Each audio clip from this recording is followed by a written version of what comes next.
This story is based on real events told to me by a night shift worker who serves something more than just pancakes. What happens at 3 a.m. in his diner will make you question who, or what, you're really serving. At exactly 3 a.m., the bell above the diner door jingles. The air changes, stiller, colder. The fluorescent lights flicker once, twice. Then they come in. Always the same 4 customers. Always the same seats. Always the same orders. And always the same damn rules. If I break one, something in the diner changes. Something wrong. The syrup turns black. The jukebox plays songs that don't exist. The bathroom mirror shows reflections that don't belong to me. I used to think I was just tired. Now I know better. I run the night shift at Joe's 24-hour diner, and the 3 a.m. customers have disturbing rules. I started working the night shift at Joe's diner 3 months ago. The place is one of those retro joints you see in old movies. Red leather booths, neon lights buzzing like wasps, and a menu that hasn't changed since 1972. Joe, the owner, is in his late 60s, smokes more than he breathes, and gave me the job without much small talk. Just told me, keep the place clean, serve the customers, and don't screw up the 3 a.m. orders. I thought he was being dramatic. I mean, who gives a damn about orders at 3 in the morning? Most diners are either empty or dealing with drunk college kids scarfing down eggs and hash browns. But not this one. Not Joe's. At least, not at that time. My first week was uneventful. Quiet. Boring even. I wiped counters, restocked napkins, and poured more coffee than a man should in a lifetime. Midnight till 6 a.m. Easy money. Then, the Friday of my second week happened. Friday, 2:58 a.m. The air shifted. You know that sensation when a storm's about to break and the hairs on your arms rise? That. The lights dimmed slightly, even though the power was fine. I glanced at the clock. 2:59 a.m. The bell above the door chimed at exactly 3 a.m. For people walked in, 2 men, 2 women. They weren't drunk. They weren't loud. They were perfect. Too perfect. Pressed suits, flawless skin, robotic posture. The kind of people who look like mannequins until they blink, and even then, it feels off. They didn't speak as they walked in. They just made their way to booth 6, sat down, and placed their napkins in their laps like they'd done 1,000 times before. I stood there, menu in hand, unsure if they were real or part of a very vivid dream. One of the men finally looked at me and said, voice smooth as melted butter, "You're the new one." I nodded. Yeah, first week. He didn't smile. Then learned fast. There are rules. The woman across from him pulled a slip of paper from her pocket and slid it across the table. Her fingers didn't look right. Too many joints, or maybe not enough. I forced a smile and picked up the list. It read, the 3 a.m. rules. 1. Always seat us at booth 6. 2. Never ask our names. 3. Bring black coffee within 90 seconds. 4. Don't speak unless spoken to. 5. No mirrors in sight. 6. If someone enters while we're here, escort them out. 7. Do not touch the silverware after it's placed. 8. When we leave, clean the booth with lemon water only. The man raised a finger. Break any of those, and we'll leave you a mess you'll wish you never saw. I laughed. A nervous tick. Is this like a performance art thing? No one answered. Instead, they all turned in perfect synchronization and looked out the front window. I followed their gaze. The parking lot was empty. The street, dead silent. Not even a passing car. I checked the clock again. 3:01 a.m. I scrambled back to the counter, poured 4 black coffees, and set them on a tray. As I approached their booth, I counted the seconds under my breath. 87, 88, 89. I placed the cups just before I hit 90. They didn't thank me, but they all lifted their cups at the same time and sipped in unison. It was like watching actors in a looped scene. I returned to the counter and pretended to clean while watching them. They didn't eat. They didn't talk. They just stared at each other, at their coffee, at the front door. One of the women tapped her fingers in a strange rhythm against the table. Too fast to be human. 3:17 a.m. The jukebox started playing on its own. No one had touched it. I walked over, expecting to see a selection code accidentally pressed in. But the screen was blank, and the song playing wasn't anything I recognized. A slow, warped piano piece, like a lullaby melted under heat. I turned to the booth. All 4 staring at me now. Problem? One asked. I shook my head. Nope, just cleaning. They resumed their stillness. But the jukebox kept playing. The same 4 notes. Over and over. Slower each time. By 3:30 a.m., they stood up in sync. Without a word, they slid out of the booth and walked to the door. The man at the front paused before exiting. Lemon water, he said. I nodded. Once they left, the air returned to normal. The lights stopped flickering. The jukebox shut off on its own. I looked back at the booth. It was pristine, except for a small, wriggling thing in the center of the table, like a leech or a worm, pulsating and wet. I fought the urge to gag, grab a rag, and reached out, then remembered Rule 8. Instead, I ran to the kitchen, filled a bowl with hot water and lemon slices, and returned to the booth. The second I dabbed the sponge onto the table, the worm sizzled and vanished, leaving only a black smear behind. What the hell kind of customers were these? I confronted Joe the next day. His face went pale when I mentioned the 3 a.m. shift. You follow the rules. I nodded. Then don't ask questions. Just keep following them. But what happens if? Don't. He stared at me, eyes hollow. There was a kid who worked here before you. He missed the coffee timer once. Place smelled like burning teeth for weeks. That kid never came back for his paycheck. We still get his mail. I should have quit then. But curiosity is a hell of a drug. The following week, I followed every rule again. Like clockwork, the 4 of them entered at 3 a.m. Same booth, same stairs, same chilling aura. But this time, I noticed something different. There was a 5th shadow, just behind them. Outside, a figure pressed against the window, watching. But no one was there when I stepped out. Just a deep scratch marked down the glass. That night, the woman with 2 jointed fingers whispered something when I delivered the coffee. Soon, there'd be a test. A test. She smiled, the kind of grin that splits too far up the cheeks. Don't fail. That night, I barely slept. I kept thinking about the rules.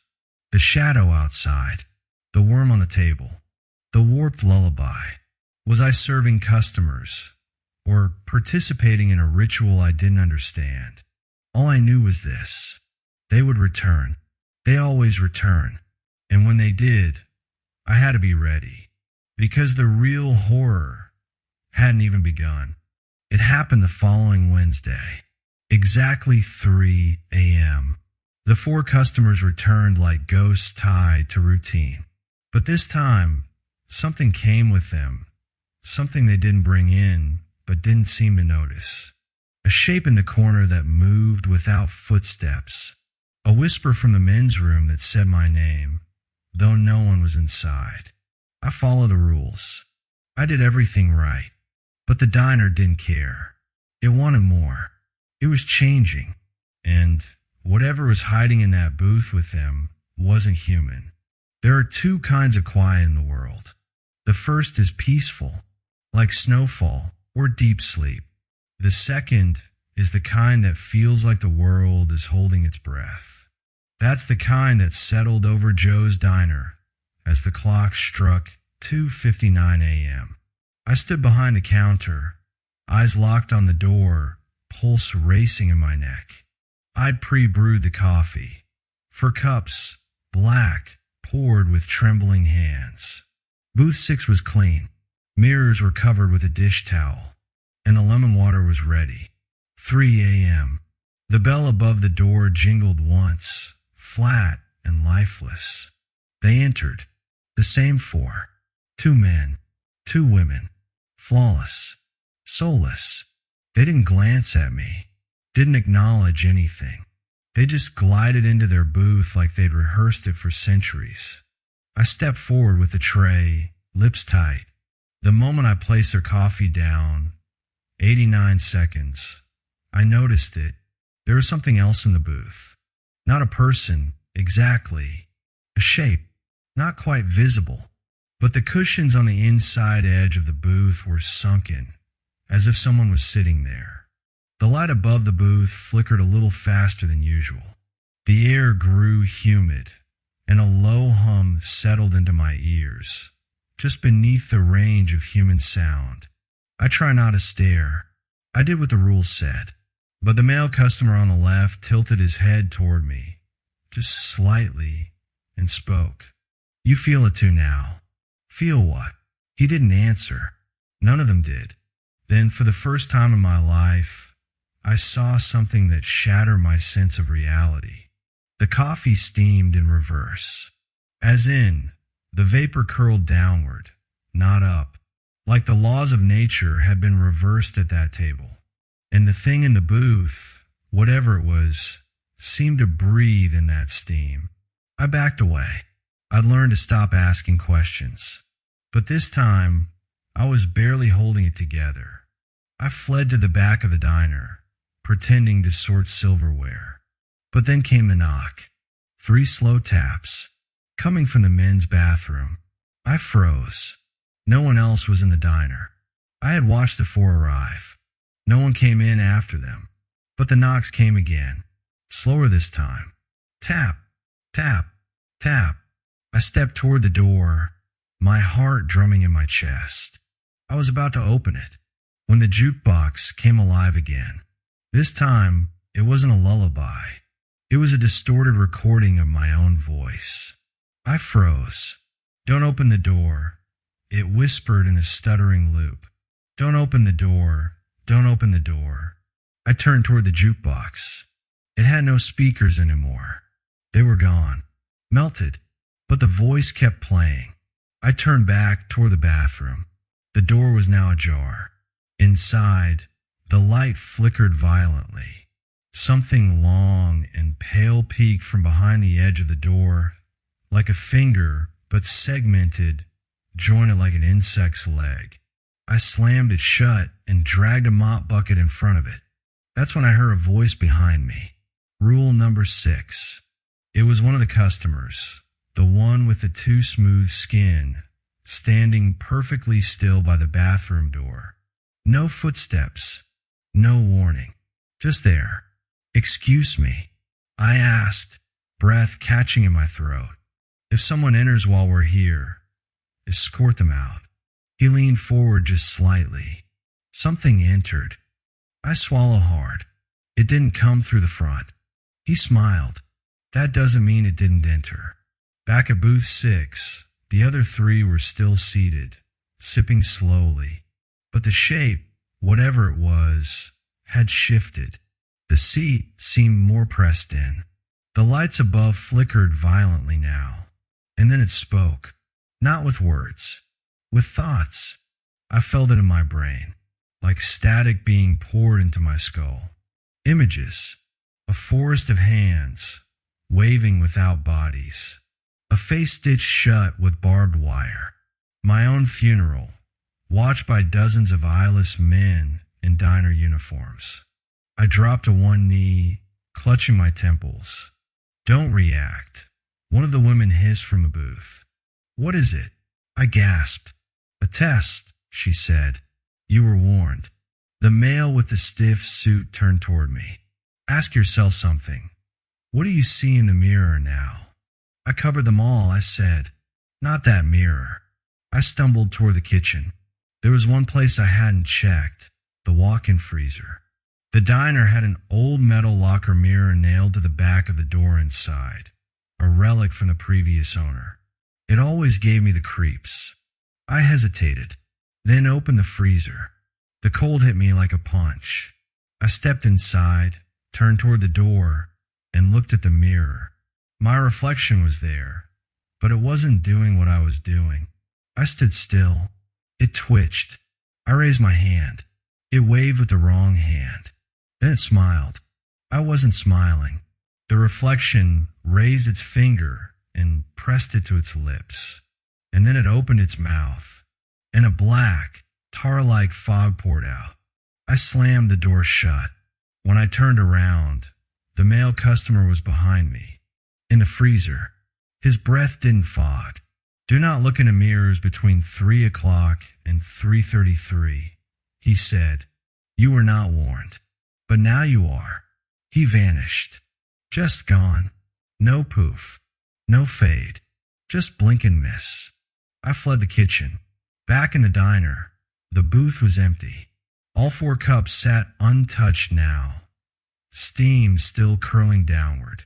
Booth 6 was darker than the rest of the diner, as if the light was being absorbed. I approached carefully. On the table was a new note, written in the same scrawled handwriting as the first rules list. But this one was different. It read, "You've seen beyond now. The rules will change. 1. Cover all clocks. 2. Do not answer the phone after 3:10. 3. Never, ever open the freezer again. 4. Keep the music playing. 5. The booths will speak. Listen only to booth 7. 6. If a child enters, they're not real. 7. If someone asks for pancakes after 3:27, run." I scanned the list twice, my hands trembling. More rules. Stranger than before. Were they meant to protect me, or were they demands? A horrible thought hit me. What if following the rules was what kept them here? The next night, I covered the clocks. I never opened the freezer again. I kept a bowl of lemon water by the counter and kept the music playing, loop static if I had to. But something has changed inside Joe's Diner. The customers are watching me more closely now, and I think that thing in the booth that never left. It's waiting for me to mess up, just once. And when I do, I don't think lemon water will save me this time. The rules changed. The shadows deepened. The freezer was no longer safe. The mirrors had started watching me. And worst of all, the booths had begun to speak. But only booth 7 told the truth. The rest whispered things I never should have heard. Last night, a child came in during the witching hour. Alone, barefoot, no shadow. She smiled and said, "I'm hungry." Rule 6 said she wasn't real. But when I refused to serve her, she screamed, and the sound peeled the paint off the walls. It had been 4 nights since the rules changed. I'd memorized everyone, covered every clock with duct tape, turned the music on the jukebox to a static jazz loop that never ended, never stepped near the freezer. I even placed sticky notes near each booth reminding myself, only listen to booth 7. Despite all that, things were unraveling. On Monday, I found fingernails in the sugar jar. On Tuesday, the fryer turned on by itself and hissed my name in hot grease. By Wednesday, the reflection in the glass window started to smile at me, even when I wasn't smiling back. But nothing unnerved me more than what happened last night. 3:10 a.m. was approaching. The phone hadn't rung since I took the job, but now I watched it like a bomb set to detonate. Rule 2 said, do not answer the phone after 3:10. I thought I'd be fine if I just didn't pick it up. But then it started ringing at 3:09. It rang once, twice, 3 times, and then silence. I let out a sigh of relief until it rang again at 3:11. The diner's rotary phone screeched through the empty restaurant like a dying animal. I froze. Let it ring. Don't answer. The phone kept ringing again and again and again. The sound didn't stop. It got louder. It filled my head, vibrating my bones. Plates on the counter began to shake. By the 12th ring, I couldn't stand it anymore. I grabbed a dish towel and ripped the cord out of the wall. The ringing didn't stop. It wasn't the phone. It was coming from everywhere. The booths began to hum, low, droning tones like throats singing in reverse. The lights pulsed in time with the rhythm. I backed away from the phone, covering my ears. Suddenly, a voice hissed from behind me. Answer it. I turned. Booth 7.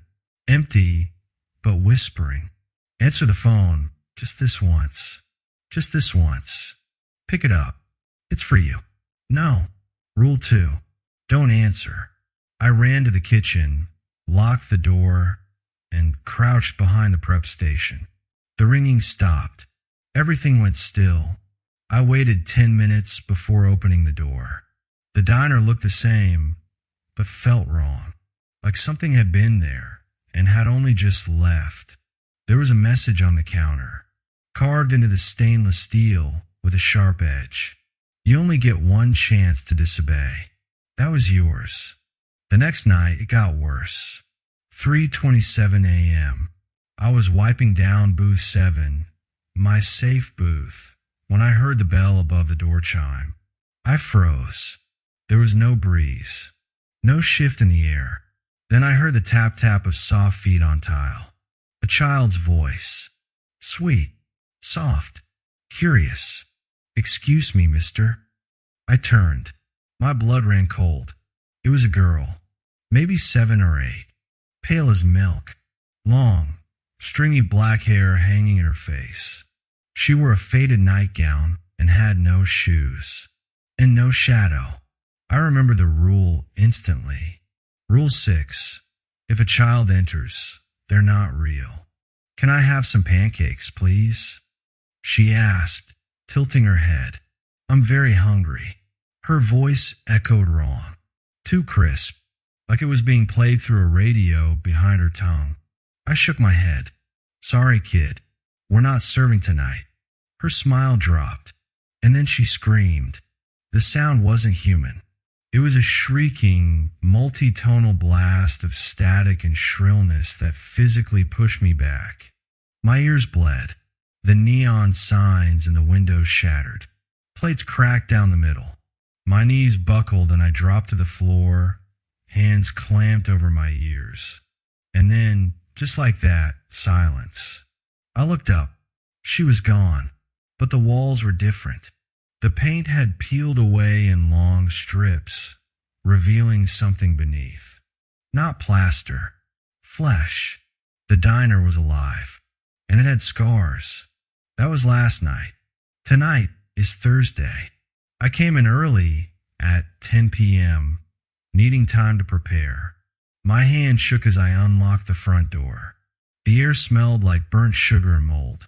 I did everything right. Clocks covered. Freezer sealed. Phone ripped from the wall. Booth 7 cleaned and blessed with lemon water. Jukebox, static jazz, looped endlessly. Everything was in place. Still, the fear hung around me like a wet towel. I waited behind the counter, eyes locked on the door. 3 a.m. The bell chimed. They came in, the same 4. But this time, they weren't alone. That same invisible fifth presence followed behind them, pressing into the air like a tumor. And something else, a new detail. One of the women, she was bleeding. Black, tar-like blood oozed from her wrist. She didn't acknowledge it. None of them did. They sat. Booth 6. Perfectly still. I approached with a coffee tray, heart pounding, counting my seconds aloud under my breath. 87, 88, 89. I set the cups down just in time. They lifted them, except for the bleeding woman. She stared directly at me and whispered, "We're unraveling." "What?" She leaned forward, her smile crooked now, lips dry and cracked. "You've seen too much. You listened when you shouldn't have." The booth lied. I felt cold. "Booth 7. She shook her head slowly. "Booth 7 lies.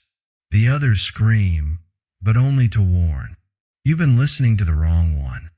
Suddenly, a new whisper echoed across the diner. "Pancakes." I turned toward booth 4. Empty. But on the table, a plate of pancakes had appeared. Syrup already poured. Butter melting. No one had made it. Another whisper. "It's 3:27. I looked at the clock. Forgotten. Uncovered behind the counter. 3:27 a.m. I had made a mistake. Before I could react, the lights cut out. Total darkness. Only the jukebox kept humming, now twisted and low, like a bass line in a void. And then, in the pitch black, I heard the sound of chewing. Wet, sloppy, desperate, coming from the pancake plate. Then a child's voice again. "I'm still hungry." The lights flickered back. The pancakes were gone. In their place sat a jawbone, still twitching. I don't know how much longer I can keep doing this. The rules are falling apart. The boots lie. The phone won't stop ringing, even without a cord. The child is back every night now, watching me, waiting for pancakes. And the customers? They're decaying, slowly. Their eyes are grayer, movements jerky, their skin flaking like ash. One of them left a final note before vanishing into the night. It was scrawled on the back of a receipt and stuffed under Booth SXS Sugar Shaker. "When we rot, you take our place. I think my shift is almost over, but not in the way I hoped. They're falling apart, literally. The 3 a.m. customers are rotting in front of me, their skin peeling like old wallpaper, their voices filled with static and dust. The diner feels alive now. Its walls twitch, its booths breathe, and the syrup boils black by itself. The child won't stop coming. She sits in the corner, chewing on invisible food, waiting for me to break another rule. And tonight, one of the customers whispered something that broke me. "Your training is almost complete." I didn't ask for this job.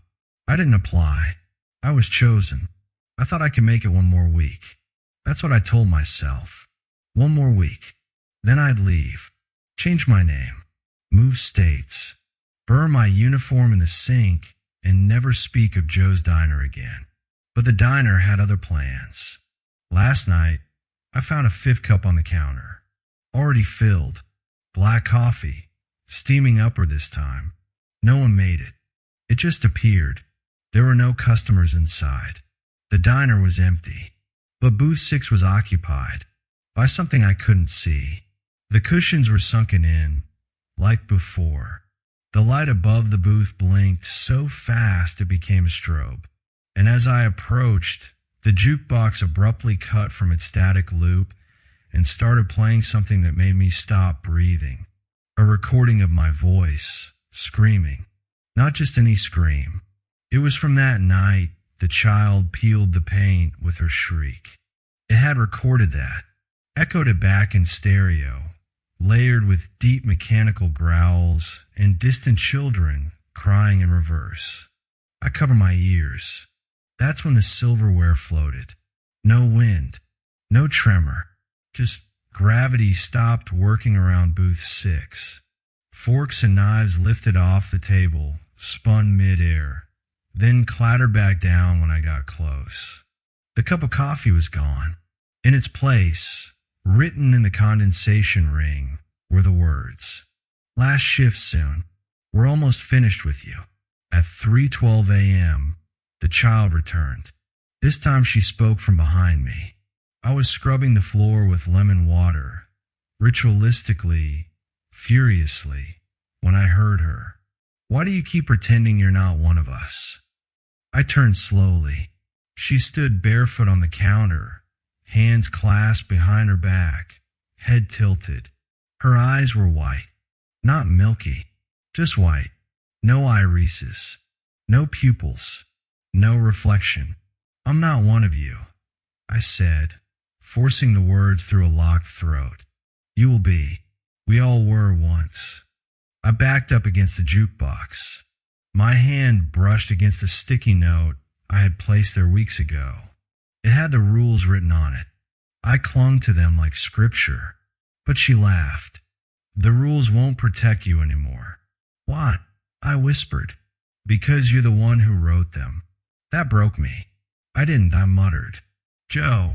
He told me to follow. There is no Joe. Her voice changed on that last sentence. Not a child's voice anymore. It sounded like 100 voices overlapping. You think you applied for this job? You were drawn. You returned. You always return. She vanished before I could say another word. Where she had been standing on the counter, her footprints remained, burned into the steel. I ran to the back room, the only place in the diner that still felt like it belonged to the world outside. The staff office. Joe's office. Except it wasn't his anymore. The pictures were gone. The filing cabinet stood open, empty. All that remained was the cracked leather chair and the single napkin on the desk. On it, in shaky handwriting, Booth 6 is a portal. Booth 7 is a liar. Booth 4 feeds her. I couldn't breathe. I staggered back out to the front. Booth 6 was glowing. A faint violet shimmer danced along the edges of the cushions. The table vibrated slightly, as if it sat on the edge of a humming engine. The customers had not yet arrived, and yet their booth was ready. Then came the knock. 3 soft taps. At the back door. It wasn't used. Not since I started. I approached carefully, each step feeling like I was sinking deeper into the floor. I peeked through the slot. Nothing. Just blackness. But then a hand, pressed flat against the glass. Wrong. Too long. No fingernails. Fingers like withered tendrils. A voice followed. Mister, can I have some pancakes now? I slammed the bolt shut. When I turned around, all the booths were full. Not with customers. With copies of me. Dozens of me. Sitting motionless. All in uniform. Some smiling. Some crying. Some bleeding from the eyes. They all turned to look at me at once. Then they spoke. Together. You've been late. The front doorbell jingled. 3 a.m. The 4 customers walked in, but they looked different. The man's face was cracked like porcelain. One of the women dragged her foot behind her, bone exposed. The second man had no eyes, just stitched eyelids. They didn't acknowledge the doppelgangers in the booths. They walked right through them, sat down at booth 6, and then someone else entered behind them. A 5th. The 5th was wearing my face. Identical, down to the apron stain and name tag. He slid into the booth with the others and smiled at me. You're almost ready, he said. The other me. You've memorized the rules. You followed the rituals. You've endured her hunger. Now, there's just one thing left. I wanted to run, scream, but my legs wouldn't move. He lifted a hand and pointed at me. You have to sit. What? In the booth. Where we sat. You must take your place. Just like all the others before you. I looked around. The doppelgangers in the booths were gone. Only one seat was left open. Booth 6. I don't remember walking to the booth. I don't remember sitting. But I'm here now, sitting across from myself. The coffee in front of me steams downward again. The menu has changed. There's only one item listed now, the replacement, and beneath that, a sentence. You will serve where you'll be served. My hands won't move. My voice won't work. The child sits at the counter now, giggling. The jukebox plays a heartbeat, and the walls breathe in. One shift left. One seat remains, and I don't think I get to leave. For 10 seconds, let me just say this. If you ever stumble into a diner at 3 a.m. and the waitress looks at you like she already knows your secrets, leave. Don't ask questions. Don't sit down. Don't read the menu. And whatever you do, don't make eye contact with the man in the corner booth. I don't know how long I was unconscious. Maybe minutes. Maybe hours. All I remember is the taste of blood in my mouth and the smell of burning meat. Not from the grill, but from him. The man in the corner booth had finally stood. The air around him buzzed like radio static. My teeth chattered involuntarily as I stared up from the sticky tiles, unable to move. He was tall, unnaturally so. He scraped the ceiling, even hunched over. His skin was charcoal black, like it had been scorched, cracked open like dried earth. But the worst part, his eyes weren't glowing. They were empty. Just black sockets leaking smoke and something worse, something hungry. Daniel. His voice crawled into my brain, bypassing my ears completely. You broke the rules. I couldn't speak. My tongue felt nailed to the roof of my mouth. I wanted to scream, to apologize, to run, but I was paralyzed by that ancient, overwhelming fear that only prey must feel when the predator plays with its food. What do you want from me? I finally whispered. He tilted his head, a slow, unnatural movement like a puppet on loose strings. You've already given me what I want. From the back of the diner came a soft ding. The order bell. It was 3:33 a.m. Behind the counter, Judy stood, but her face was wrong. Too wide. Her eyes had no whites, only reflective pits like the man's. She didn't blink. Her mouth was curled into a permanent grin, like her skin had been stretched back and stapled into place. You serve him raw. You forgot Rule 4, she sang, and her voice had two pitches at once, one melodic, one guttural and cracked. I knew then that this was it. My final shift, my final breath. But something unexpected happened. From the booth beside me, the one Emily had been hiding under, I heard the quiet clink of a Zippo lighter. Click, flick, spark, a tiny flame. Emily crawled out from the shadows, one arm hanging limp and bloodied, the other clutching the lighter like a crucifix. She didn't look afraid anymore. She looked angry. That thing killed my dad, she said flatly, standing to her feet. You're not taking anyone else. The man in the corner booth turned his hollow face toward her. You don't belong here.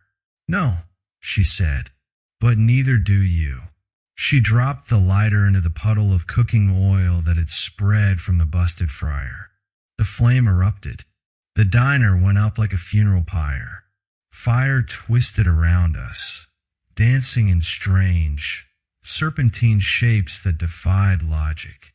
The man shrieked, not like a person, but like a siren underwater, the sound bursting blood vessels in my ears. Judy screamed too, her face melting like wax as she clawed at her own reflection in the chrome of the coffee machines. Emily grabbed my hand and yanked. We ran.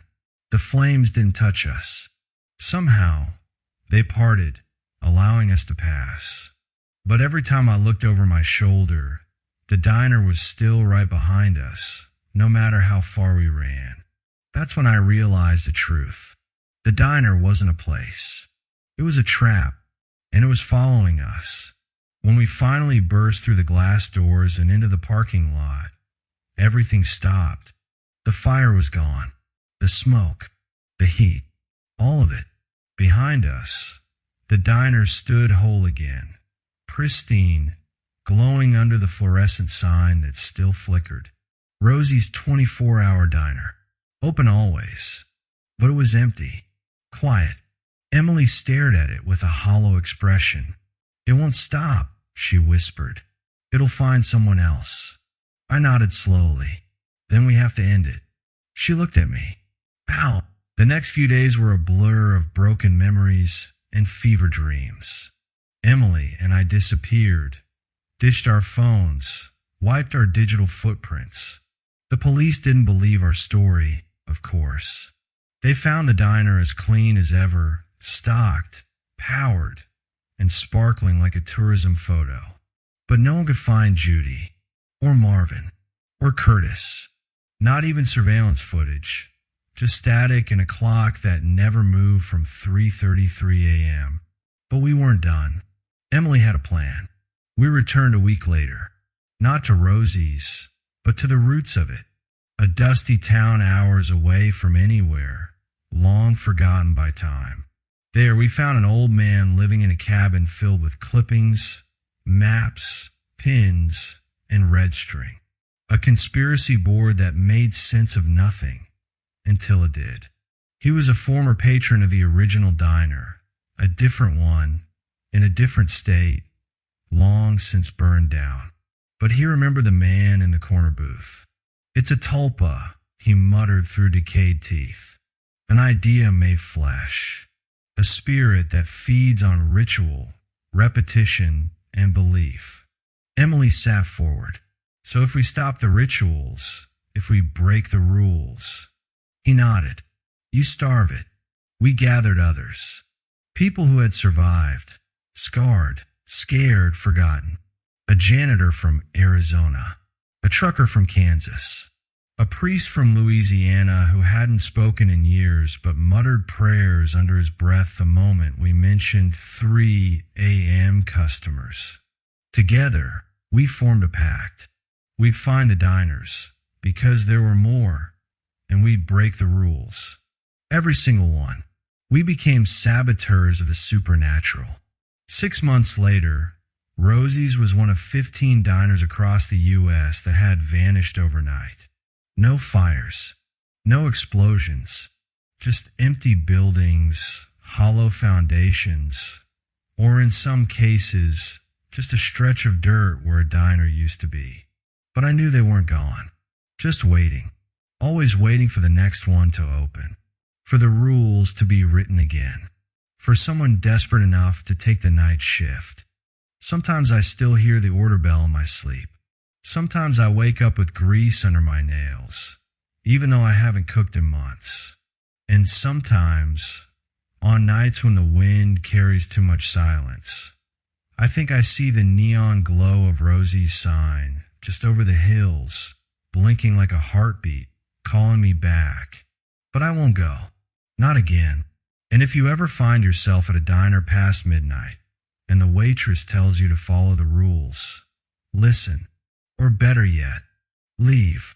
Because no matter how good the coffee is, nothing is worth serving the man in the corner booth. The end.